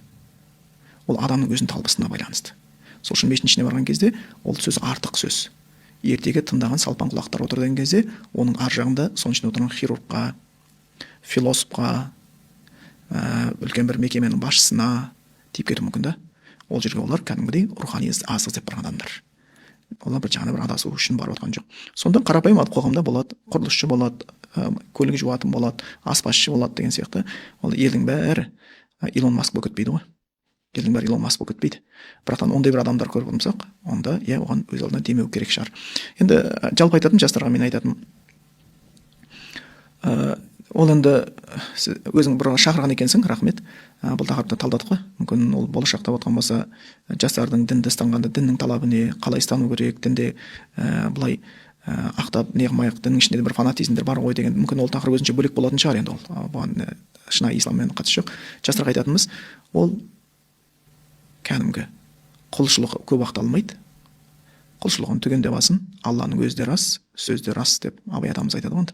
Рас сөз еш уақытта жалған болмас деп айтып кеткендей, ол шынымен де бұл рас нәрсе. Одан кейін сенің Құдайды танығандығың дүние тіршілігінен алыстатпау керек. Дінді адам дұрыс ұстанған кезде дүниенің тіршілігі де жеңілдей бастайды. Егер дінді ұстанған кезде дүние тіршілігі ауырлай бастаған болатын болса, онда сен дінде бір қателік бар деген сөз. Өйткені діннің мақсаты ауырлату емес. Юридуллаху бикумул юсра. Аллах сендерге жеңілдік қалайды дейді. Сол үшін жастарға айтатынымыз, дінді зерттегенде өзінің арнайы мамандарынан біліп, бір қоғамның барысын біліп, қатылыққа кетіп қалмай, егер сенің бойында бір жақсы қасиеттер болатын болса, медицинаға байланысты, сенің бойында жақсы қасиеттер болатын болса, химия, физикаға байланысты ондай бір соғандай саланы, болмаса қазіргі кезде не деп қоямыз ғой, технология. Соны білетін бір қабілеттерің болатын болса, онда оны тоқтатпай дамыта беру керек. Егер соны қайсы бір жігіт дамытқан отқан болатын болса, кісі, онда ол да сауап алады. Намаз оққанға сауап болған сияқты, сен дүние ілімін де таратып, онымен қоғамға пайда келтірсең, оған да сауап бар. Шариғатта айтылған. Хайруннас анфаухум линнас хадисте келеді. Адамның жақсысы өзгелерге пайда келтіргені дейді. Бүгін біз жастардың дамуы, қазақ дәстүрі, ғылым мен діннің байланысы туралы сұрақтарды қарадық. Бүгін біз көп нәрсені талқыладық. Bir нәрсе анық болды: дін ғылымға қарсы емес екен. Ғылым Құдайды жоққа шығармайды. Мәселе дінде емес болып тұр екен. Менің түсінгенім бойынша мәселе білімде, мәселе түсінуде, мәселе адамның жаңағы жауапкершілігінде екен да. Егер біз ғылымды дамытқымыз келсе, дінді жамандаумен емес, біліммен айналысуымыз керек сияқты ұстаз. Егер біз қоғамды өзгерткіміз келсе, айқаймен емес, тәрбиемен бастау керек сияқты. Жаңағы мысалы көрермендерге айтарым, тыңдаушы ретінде сіздер өздеріңіз қорытындыларыңызды жасасаңыздар, келесі эпизодта Алла қаласа тағы да жаңа сұрақтарды қарастырамыз. Подкасттарды, мысалы осы подкастты достарыңызбен бөлісіп қойыңыздар, ұмытпаңыздар. Егер біздің осы өткізген подкастымызда келіспейтін жерлеріңіз болса, жазыңыздар. Маған дайректқа жазыңыздар, болмаса комментарийға жазыңыздар. Егер қарсы пікірлеріңіз болса, барлықтарын жазыңыздар. Егер ішіңізде жүрген сұрақтар болса, жасырып қалмай оны да жазыңыздар. Келесі подкастта сіз қалай ойлайсыз, көрермендердің сұрақтарын талдағанымыз дұрыс болады ма? Жақсы, енді олар енді сен бұл нені ашып жатыр екенсің, бұның бір жастарға бір пайдам тисін деген шығарсың. Сол ниетіңе сауаптан жазсын. Ол сұрақтарын өзіңе мүмкін саған қойылатын шығар, сен оны қойып алып келсең болады. Біз енді шамамыз келгенше жауап беріп тырысамыз. Енді біздің негізгі саламыз дін саласы, діннің тарихы, діннің дамуы деген сияқты. Сонымен қатар исламның соның өзінің тармақталуы, тармақтардың оның бір атаулары деген осыған қатысты тақырыптар болатын болса, қойса болады, жауап беруге тырысамыз. Ұстаз, сіздің арнайы алтын уақытыңызды бөліп келгеніңізге Аллах разы болсын.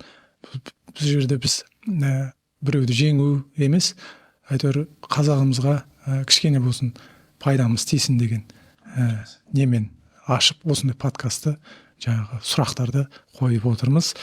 Менің Инстаграм парақшама тіркеліңіздер, сұрақтарыңыз болса жазыңыздар, YouTube арнамада тіркеліңіздер, пікір қалдыруды ұмытпаңыздар. Алда күрделі тақырыптар бар, соларды иншалла Құдай қаласа қарастырамыз. Сау саламатта болыңыздар.